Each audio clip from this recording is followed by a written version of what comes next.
As you ride up an escalator, you've seen this view plenty of times. But have you seen this view? Or this view? In today's video, I'd like to show you how an escalator works.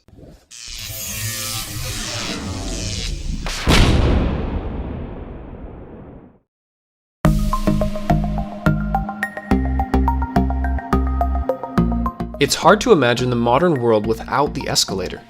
It was initially called the revolving stairs. The first idea can be traced back to 1859. But it was a few more decades until we had our first working escalator.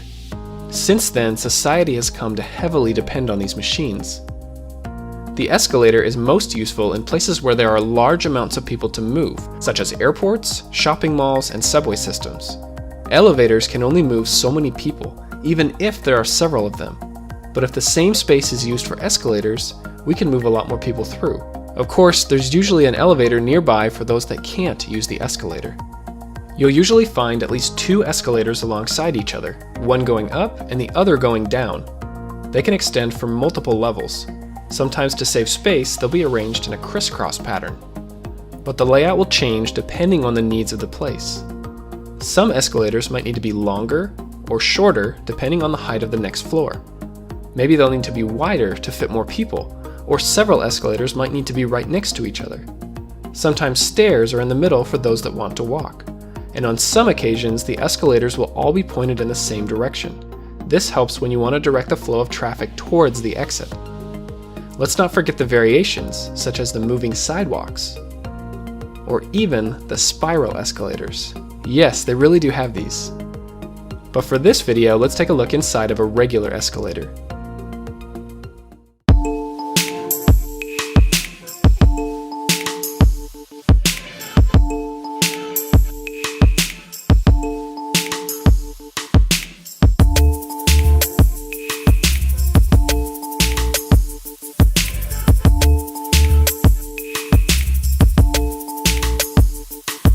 There's a series of individual steps that make up the moving stairs.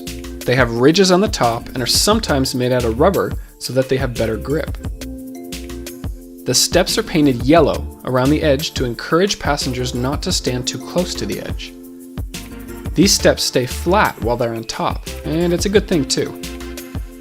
Each step has two wheels on the bottom to guide it as it moves along.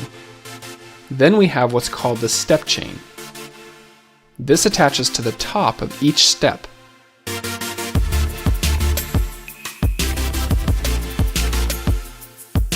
Now all we need is a track system to guide these wheels.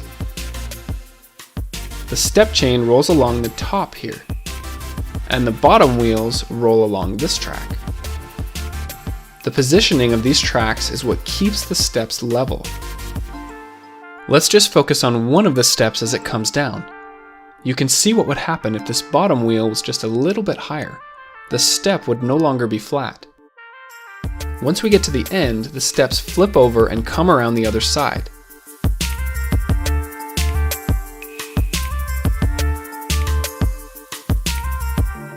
The same thing happens once we get back to the top here.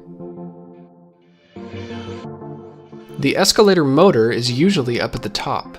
It has to move this axle and two big gears that pull the step chain. Now we just connect it with more gears and a roller chain.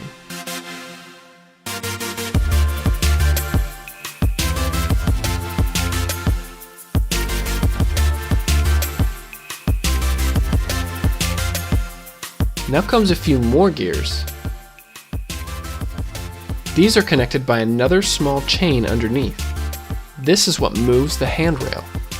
It's really important that the handrail move at the exact same speed as the steps. All of these parts are placed inside a strong metal frame which is called the truss. At the top and bottom of the escalator is what we call the comb plate. The steps go right underneath as their ridges fit close together.